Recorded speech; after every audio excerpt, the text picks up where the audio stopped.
Hello, ladies and gentlemen. Welcome to Net Saviors Podcast, Episode 3, Off the Rails. My name is MegaMasterX, and today we're going to be discussing some things that are very near and dear to my heart. And what better person to join me in these discussions than my good friend, Adell. Hello, this is Ethan Bradbury. Hello, Ethan. I'm doing well, MegaMasterX. It's a little rainy, it's a little chilly. Other than that, it's alright. What's up on your end? It's about the same. It's really, really rainy here in Ohio, and I'm kind of tired. But, you know, it is what it is. There's always good time to discuss our favorite series. Its games. How about you tell me how that tournament went? The Link Me Up tournament that was held by Eurasia recently. I went 0-2 the entire event. Nice. That's what I like to hear. Who'd you choose? I chose Aquaman, and I used an R-coded folder centered around Aqua Chips, but I forgot to put Ice Seed in it. What's wrong with you? Why? I don't know, dude. I didn't practice. I didn't prepare. I just threw something together and submitted it. Hope for the best. Ice Seed, like one of the most important parts of running water is freezing your opponent. Exactly. I just was not thinking, and I was performing really poorly. I was really nervous. It was just a bad time. But a lot of really good battles. I really like the Link Navi format. I think it's very interesting and might be something to explore in the future. This took place in 5, right? 6. 6 has Link Navis? Yeah. Huh. So much I don't know about it, jeez. Well, hopefully when we get to discussing EXE6, we can... God, that's going to be like a 3-parter. Yeah, it's going to be really good. We got a lot to talk about on that, because I'm sure that PvP is going to get mixed up in that, too. But yeah. So, what are we going to be talking about today, Adell? Well, first, we should start off by addressing a few things from the prior episode. One, our upload being entirely not within a 2-week period. We've just both been extremely busy, and our schedules have not synced up until tonight, which kind of sucks. Yeah. And then the one time we were supposed to get together, there was a blizzard, and that kind of cut us off. The one time we were actually together. Physically. In real life. Yeah, in New York City, and a blizzard hits, and MMX is like, well, I'm not doing that, and I said, I can't blame you, so. Yep, I found more accustomed to the conditions, and if I knew that the underground trains were still running, just the above ground trains weren't, I would have probably gone for it. I mean, you know, even then, you would have had to trudge through this garbage. It's really not worth it. It was barely worth it for the blocks I had to do for work, but, you know. But there's that, and my grand master scheme is coming together. For you see, we made several mistakes on the last episode about Battle Network 2, but in turn, this has sparked discussions in the community and have had people giving us feedback on what we had wrong. And I like that. That's kind of what the whole goal of this is. It's not just for us to chat, it's for the community to come together and start talking about older stuff or newer stuff.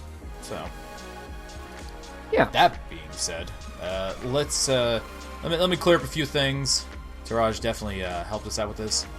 He pointed out that the bug in the plane that killed Sean's parents was credited to cybercrime, and then Wiley got through him with that. That's how they're connected. The suit he wears is a cyber suit. That's really it. And also, that Lan and company wore radiation suits that you couldn't see. They were just that high-tech from Yai's family's company. I really want to know why Yai's parents just had radioactive suits just hanging out and waiting. I just want to know how we covered the PET from getting radioactive. I mean, it did break in Battle Network 3. I mean, if we remember the Shining Browser Crasher. That's true. Does that mean Flashman uses radiation? I mean, unless it just exacerbated the existing problem because of radiation. I don't know. Now we know why Bug Style happened. Mega Man is radioactive. Yeah, there you go. There's a few other things, you know, like ad still works the same. Certain things about the shields, the Gatling Buster, but it's mostly minor details. But again, I wanted this feedback. It's good. Please give us your feedback. Let us know if we did anything wrong, what you would like to hear in the future. And remember to smash that. I'm not going there. Not yet. Not yet, not yet. So, today we are not following the tradition. We're not going into Battle Network 3. No. Because there are games that took place before Battle Network 3 we need to address. A few of them. Yes. So, today, MegaMasterX, what do you have on the docket? So, first and foremost, we're covering my personal favorite game, the best game in the entire Battle Network series, bar none, Battle Chip Challenge. Things that make you go, Thinking emoji. Which one? All of them at the same time. Ugh. But yeah, let's talk about Battle Chip Challenge. So I think that Yes, Battle Chip Challenge, starting off, is really an underrated game in the series, because a lot of people take a look at it, and they see a fairly simple game, and they just kind of brush it off. But underneath all of that, there's a lot of depth. There's a lot of something. I think what happens is a lot of people see the Battle Network stuff slapped into this, and they think, oh, this is going to be like the games I know, with the 3x3 panels and the chip and all this stuff. And it's not. It's a 1x3, where you don't really do much in the battles. But you're not wrong about there being more to it than that. It's a very simplistic game, but underneath that, there's this really weird level of customization that really eats up your time, and it's kind of annoying, actually. Well, for those that are unfamiliar with Battle Chip Challenge, I'll kind of give you a bit of a rundown. Battle Chip Challenge is a game where you have your traditional folder of 30 chips, but you also, and you have your pack, which you can transfer chips to and from it. Your folder is 30 chips.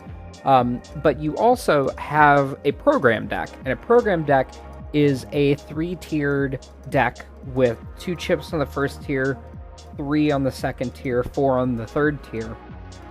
And you have a Navi chip that heads it up, and you have to put chips in your program deck, and during the course of combat, chips are selected randomly in a cascading fashion from the program deck. So it's really about playing probability to your advantage. And every Navi has a megabyte value, which determines how many chips and what chips can go into your program deck. You also have 2 chips that you can slot in, which is using the shoulder buttons, L and R. You're able to, at any time, interject those chips that are in your shoulder slots. And then, you have to adhere to your megabyte value. Of course, the Navis have HP values.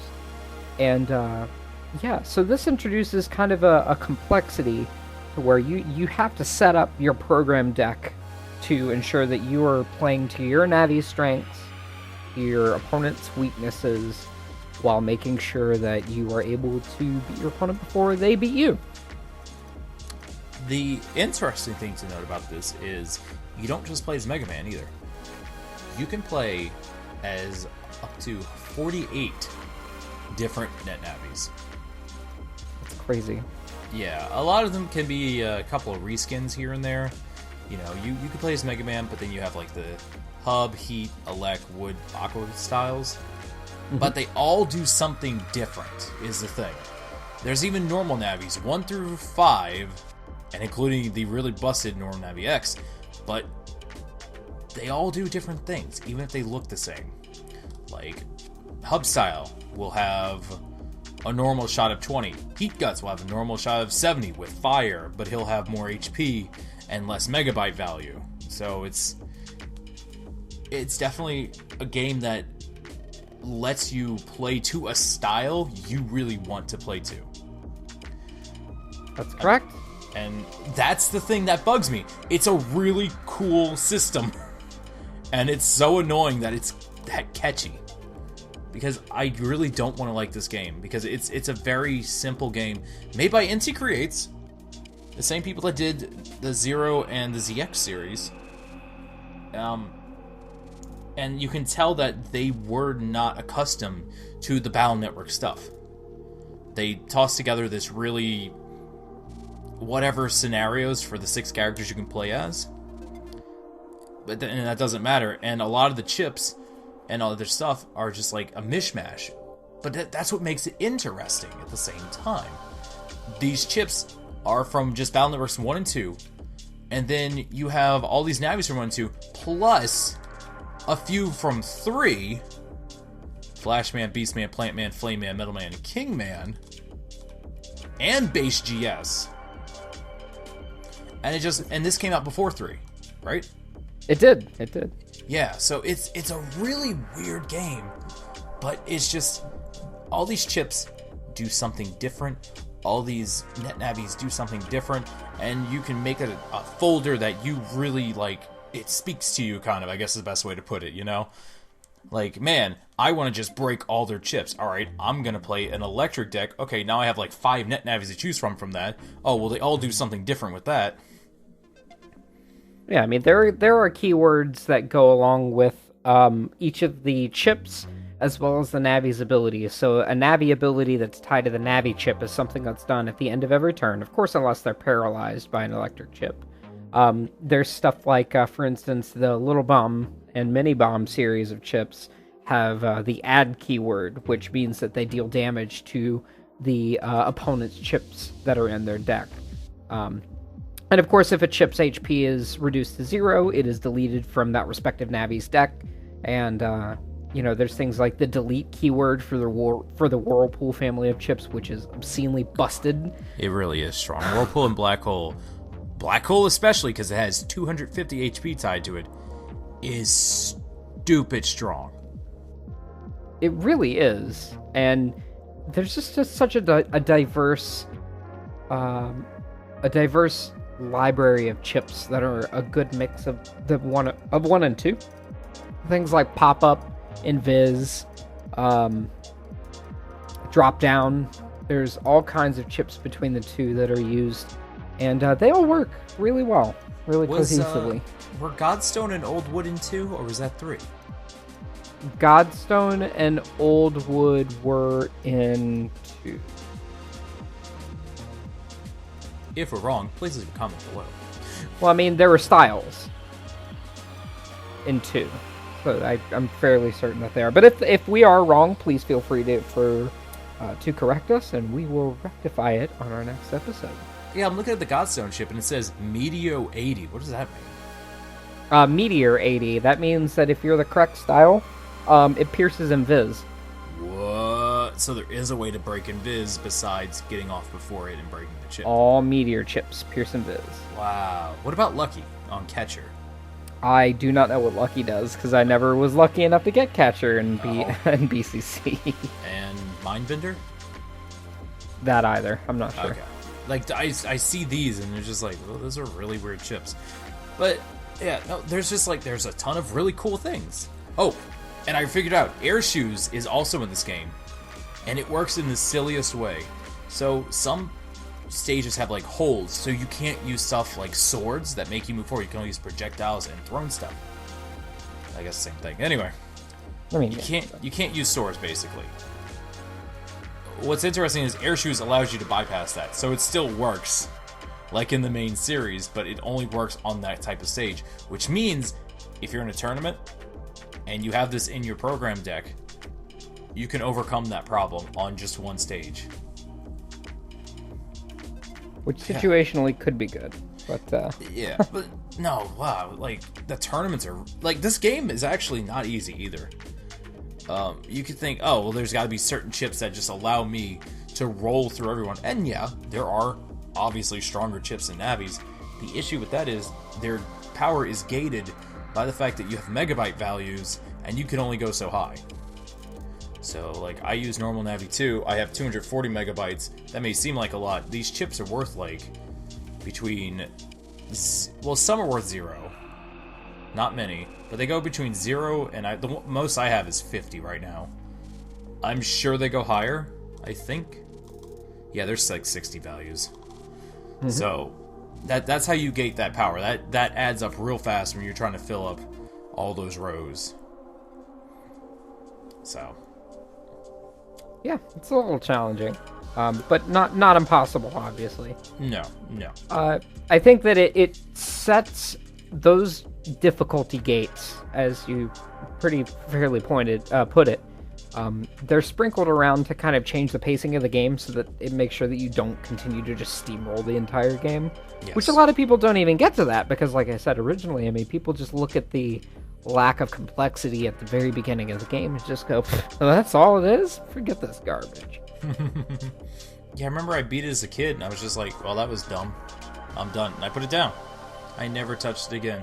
And now I've gone back to it as an adult, and I'm looking at it deeper, and it's just, wow, these things are really appealing and really unique and very odd at the same time. Yeah.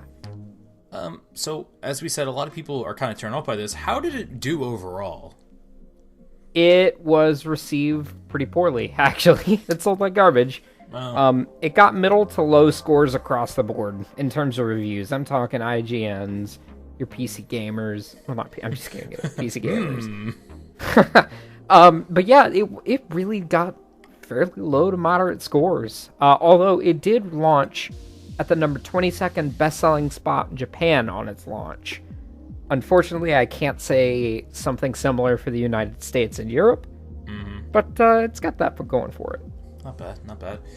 One thing that I also kind of like about this game, the music's really bumping. Like, it is. It doesn't have a lot of tracks, but man, when that title screen comes on, you just get hype. Also, the art that they use, like, there's actually a good amount of original art use for this. Like, when you slot in, things like that. It's pretty nice. The little cut-ins. Those cut-ins are really, really seriously good. And they give you that sense that you're operating the Navi. Even though it seems kind of insignificant, it's a really nice touch. Yeah. I believe you told me a story of the Iguchi meetup recently. Where they were giving out cheap 49-cent US sealed copies of Battleship Challenge. So, at some point in time, someone in Japan discovered in a warehouse or storage or something that there were about, 200, 100, somewhere around in there, sealed copies of N1 Challenge, right? Challenge. It's called, I think is it N1 Battle Challenge? It's N1 Battle Challenge, I think. Yeah. But be that as it may, so they found all these copies, and they sold them for next to nothing. They're so cheap. And the Hank, there's a meetup there's an event for megaman.exe in Japan. I'm not going to try to butcher the name because I will mess it up. Oh. And yeah, but anyway, they they have a meetup every now and again, and Masazaku Iguchi was actually in attendance and did a panel about the development of Battle Network and kind of a Q&A thing. And a bunch of people got opportunities to get things signed and to get pictures with him. Well, it turns out that whoever owns all of these copies brought like 20 or 30 of them and got a picture with Iguchi-san, and he looked so dead. His eyes were dead. He's course. like, I didn't even work on this game. Why are these kids making me pose for this garbage? Because it's Battle Network, and he is kind of the face you would think of when you think Battle Network. He's the main scenario writer. You know who else? He's also Mr. Famous. Yes. In the flesh. In the flesh. It seems like a very chill dude. He does. He seems like a very casual guy. I hear he enjoys fishing quite a bit and loves time with his family. So in this game, you play as 6 characters. Lan, Melu, Dex, Chaude, Kai, and Mary. And later you get an unlockable base, which is pretty cool. Base is alright. I don't really think his Navi chip's that good, though. It's not. I mean, the attack is strong, but like compared to hub style, that gives you like so many megabytes. In fact, let me see. Hub style gives you... It gives you 320. 350. 350, excuse me. That's insane. That's the highest amount. Base gives you 140, base GS gives you 170. So it's really low, but his main attack is strong because it does like add 40 and then add T40? Well, in any case. So, Battleship Challenge. A lot of our audience is a little older for the Battle Network series now, and that's good. I would highly suggest go back, give this thing a whirl. It's on Wii U. It's on emulators everywhere. You could play it on your phone. There's even ways to play on your 3DS that we're not going to discuss here. Yeah. But it's not as awful of a game, I think, as its reputation has gotten it. It's definitely something to try. It's got some really silly like mess ups. Like you pointed out in the chat, when it does like the screen flip thing for the PET, you can see that it says Rockman.exe on the back still. Yes, you can, but only for a split second as it's rotating. Yes, I've caught it a few times, and it always gives me a giggle. It's honestly not that bad. I give it a suggestion. You know, I give it a recommendation. Give it a try. Go for it. See what you can get out of it. Oh, we almost forgot the multiplayer. Battleship Challenge doesn't have a traditional multiplayer, and that you would link up your link cable and then fight someone. It actually has a code system, so you generate a code, and your program deck is applied to your opponent's game, and then you can play against them in a tournament. So say, for instance, I give Adell here my code, he will be able to utilize that to fight my Navi as well as my chips. And you can exchange these codes. There's a program by Nmarcro Team Battle Network, shoutouts to Marcro, called BCC Plays BCC, where it's a Twitch bot in the similar vein as Twitch Plays Pokemon, that you can use to submit your Battleship Challenge codes, and it just runs an automatic tournament for Battleship Challenge. It's really That's unique. Really cool, actually. Yes. I gotta give props to Inti Creates for, because this game would be awful to actually play linked up if you think about it. Because you honestly don't do much outside of your deck and slotting in. And obviously the computer can handle slotting in, as that happens all the time in battles. So I honestly think this is interesting. It definitely probably saves a lot of room, and not having to program in, plug in, communicate. Exactly. Yeah. Alright, so that's Battleship Challenge. Try it out, people. Yep.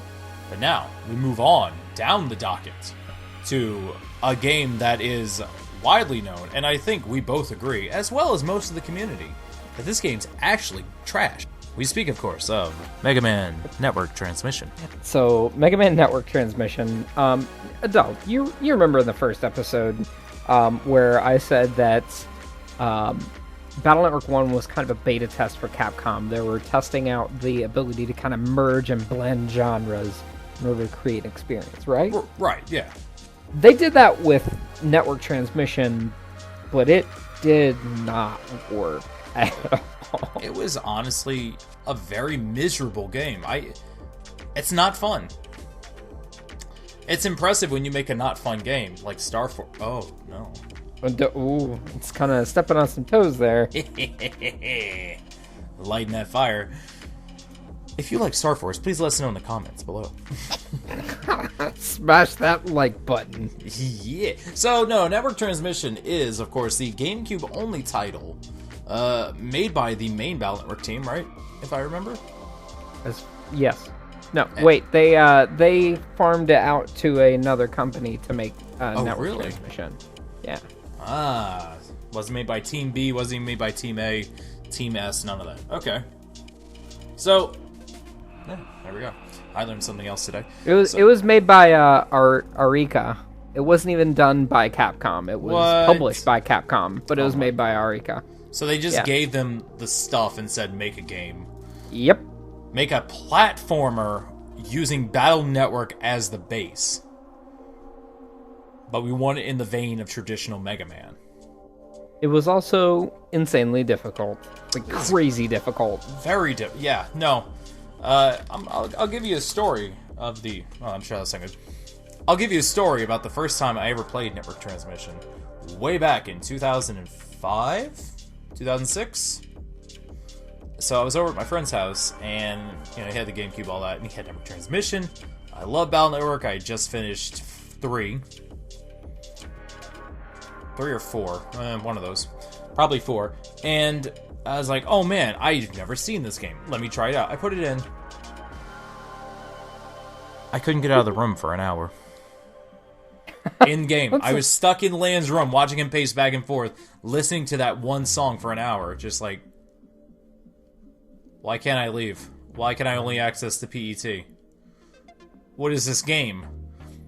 Turns out, you don't operate it at all like a regular, Battle Network game.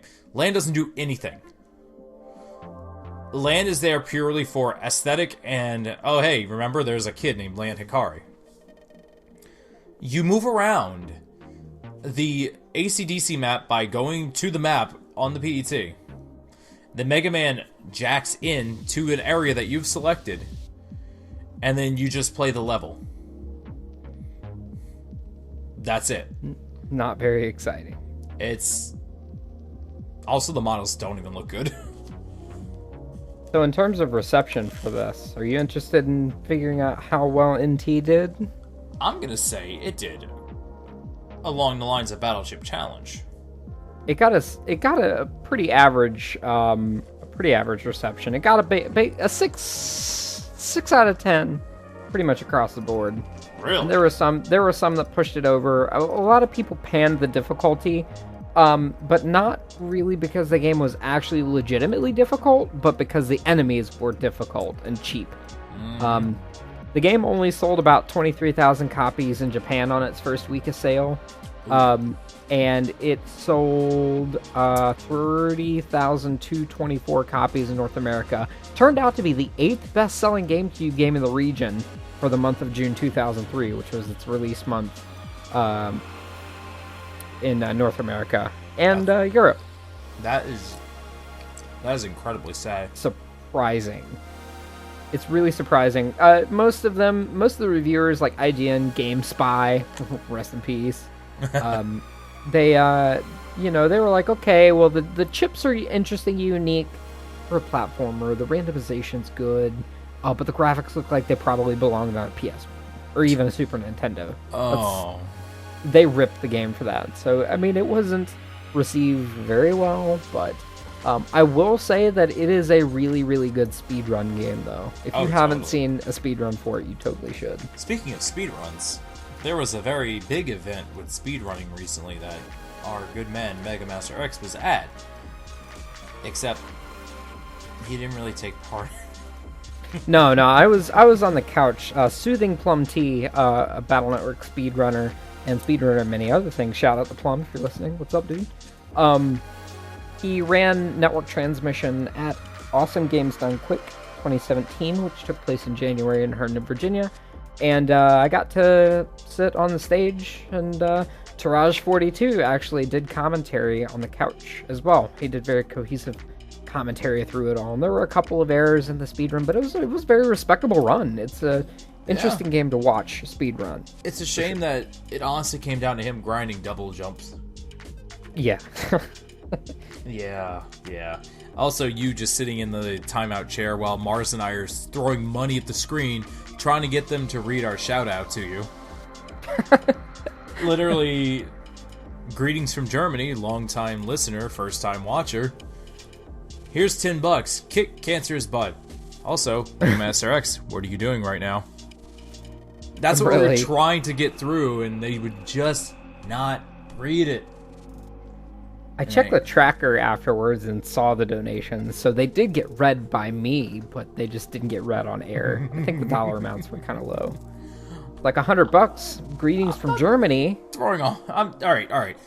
Yes, it's not wrong to throw $100 to that kind of thing, but I didn't have $100 to throw at that kind of thing just to troll you. Like, I mean, it would have been funny. It would have been hilarious. $1,000 donation from Adell. I could imagine your face going, "Oh no." Yeah, that's exactly what it would be. I would probably cover my face. Oh no, MegaMasterX, what are you doing right now? Crying. I'm crying. Thanks for the $1,000. Yeah, right. But yeah, no. It's not. It controls poorly. Honestly, it feels really clunky, which is a really weird term to use for this kind of game. They just, you do it, and nothing really feels good when you do it. And it's a basic Mega Man 3 and up?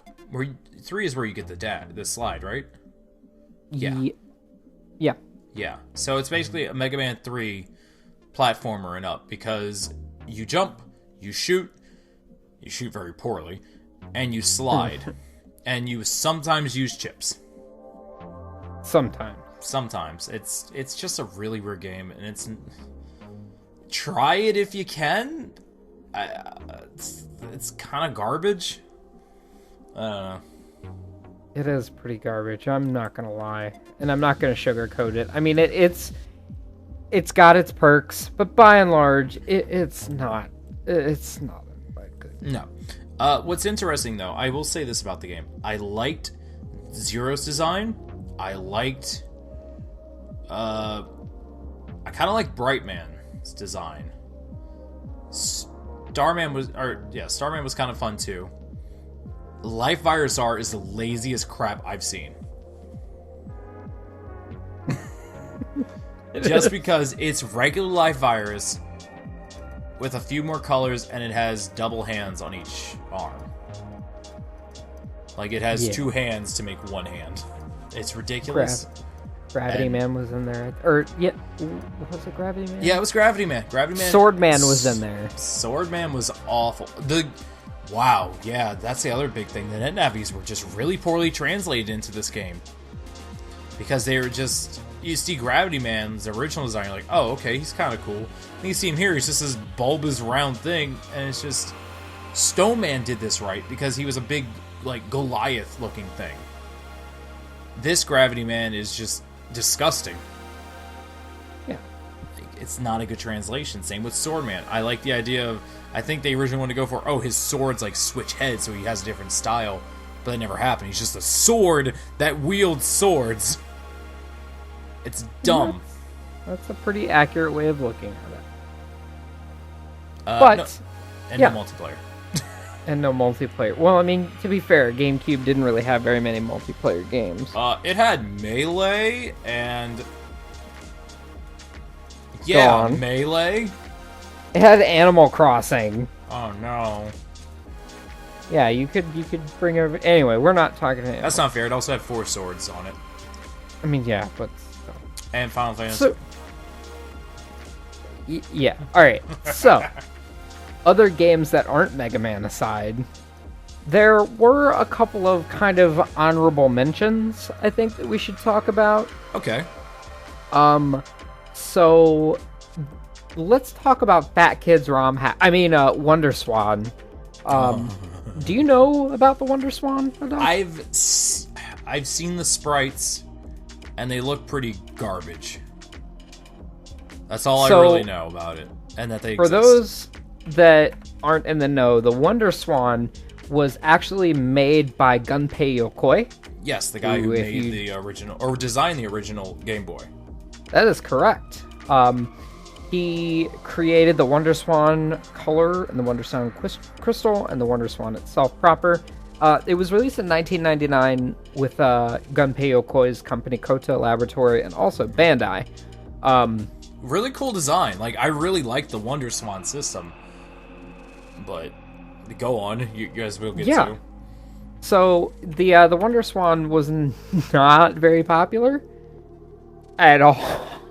No, it came at a really bad time too. It did. It was it's basically the sister game to Network Transmission. Of course, it was translated unofficially to English. It received a 26 out of 40 for Famitsu. Ooh. It did terribly in Japan. It was not very well panned. What's the name of the game? It is Rockman.exe WS. Really? Yes, that is what it is. How did it... What was it, just a Battle Network game, or was there something different? It was like Network Transmission. It was a platformer. Oh, that would explain the sprites. No! That is correct. So, in the same vein of Network Transmission, it was a platformer. But we'll talk about Fat Kids ROM Hack later on. Did you know that there were also 2 mobile games? I did know this one, simply because I've seen 2 of the designs from one of them, which is, I've seen the Trojan Horse and Rideman.exe and Rideman from Legend of Network? Yes. Those are really, really nice. I like the concept of these, and I really regret that we didn't get these in the West.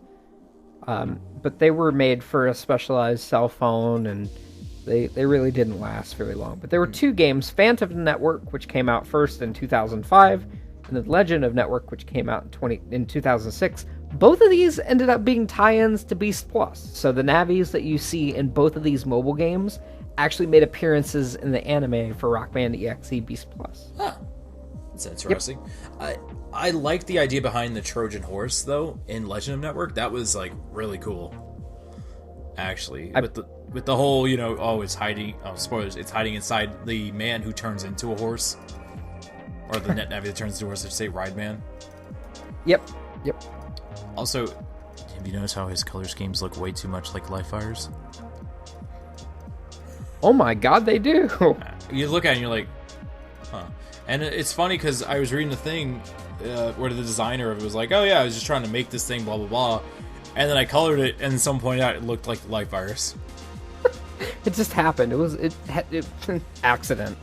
Accidents happen. But yeah, that's the one thing I like, again, about Battle Network. They take existing things in, like, computers and stuff, and they make really interesting concepts behind it. Like Trojan Horse, that alone implies a lot of things, and how it works with Ride Man being basically the Trojan horse for this virus. It does. And I think that it was really unique. My personal favorite was Jamming Man in Phantom Network. Oh my god. It was stupid design, but yeah. It was really unique because it prevented Navis from jacking out, which is a mechanic that I think was only explored by the Grave Virus Beast, if I'm remembering correctly, in the anime. It was never really employed as a mechanic in the Battle Network games proper, or in the manga, for that matter. No, not but at all. Jamming Man prevented Navis from jacking out, and that was really, really unique to me. I guess as kind of a Dot Hack fan, that kind of spoke to me. I mean, it would make sense for there to be some sort of way to keep net Navis from just exiting the net. Right. And it took Cash and Jamming Man to make this happen.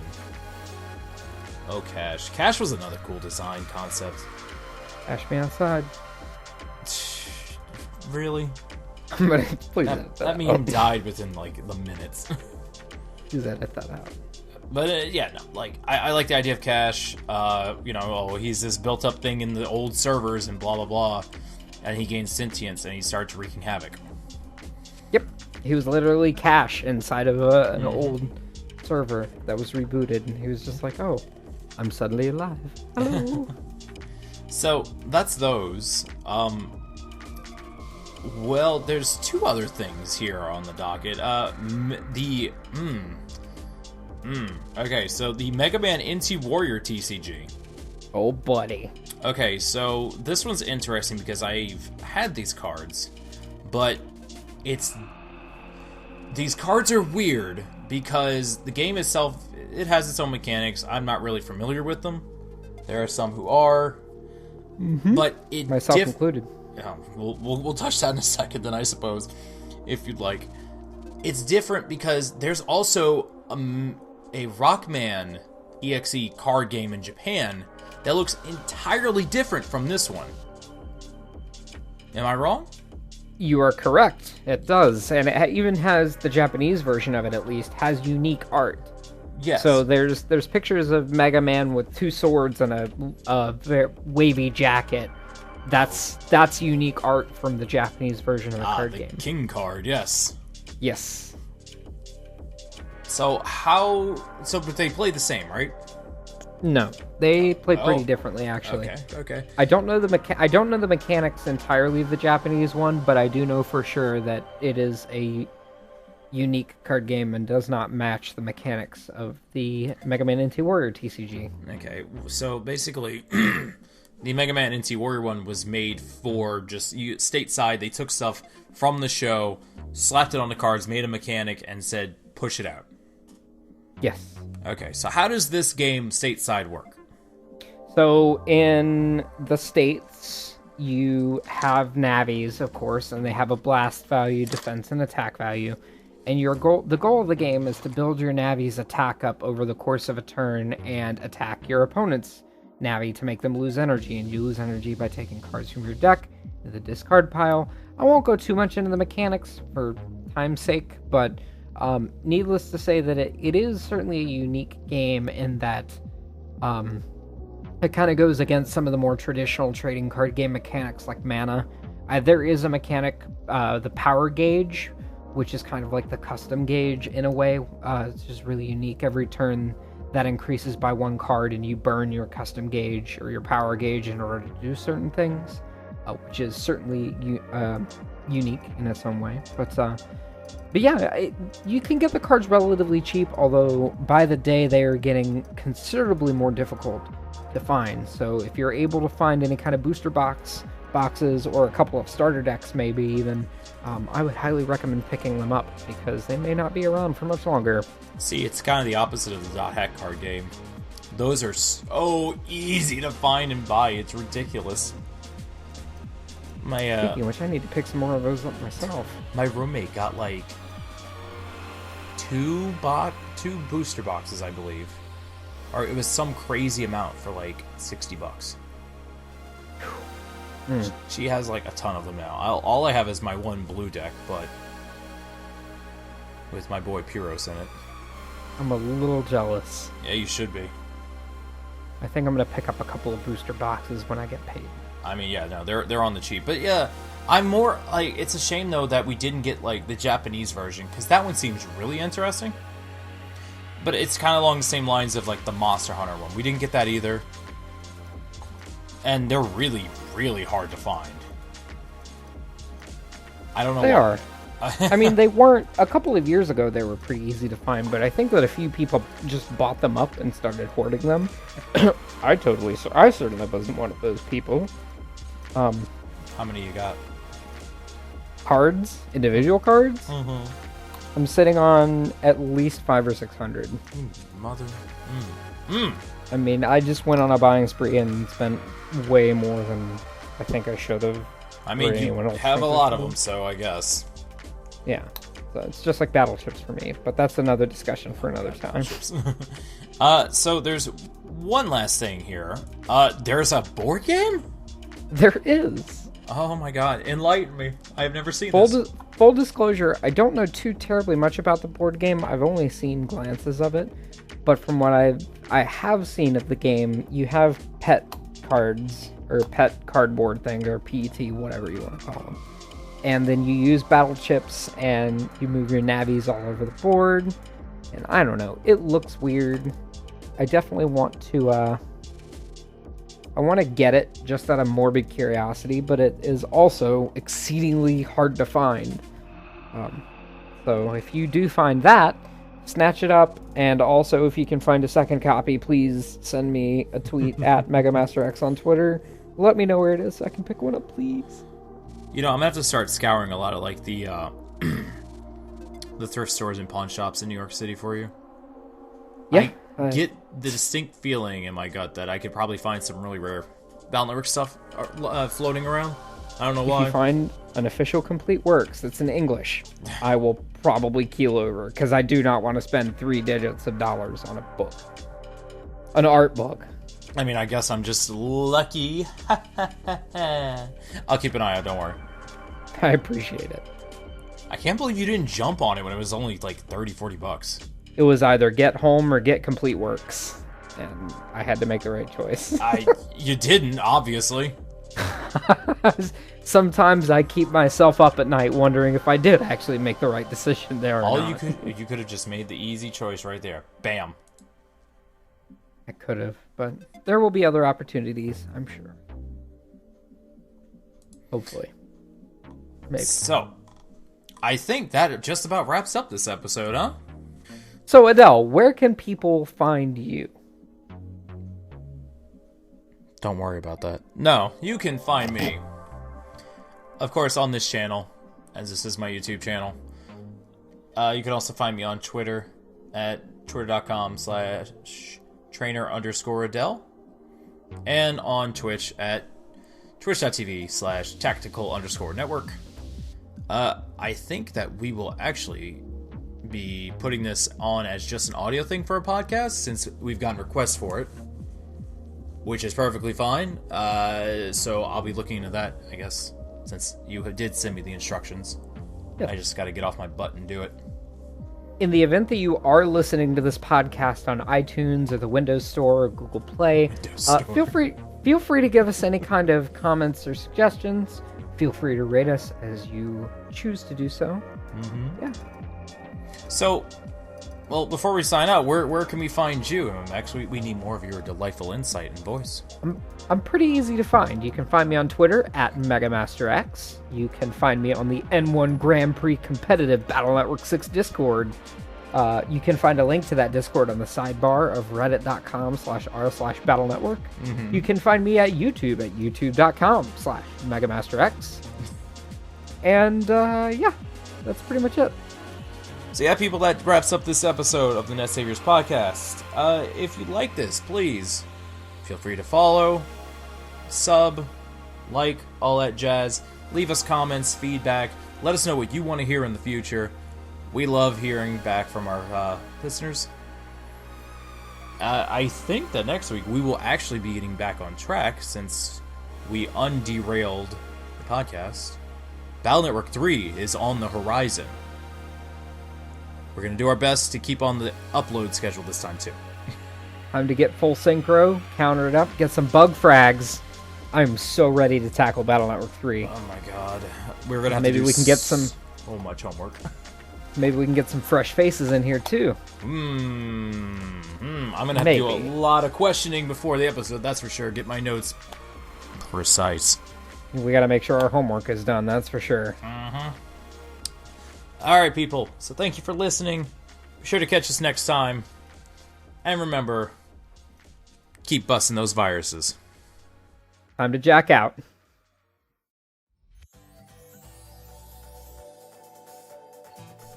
And that wraps up this episode of the Net Saviors podcast. Thank you all for listening, and we hope you've enjoyed it greatly. We'll be back next time where we cover the illustrious Battle Network 3. Until then, take care everyone, and keep busting those viruses. A big thank you to Kokiremix for the music used in this episode. If you'd like to hear more, be sure to check out their YouTube at Kokiremix.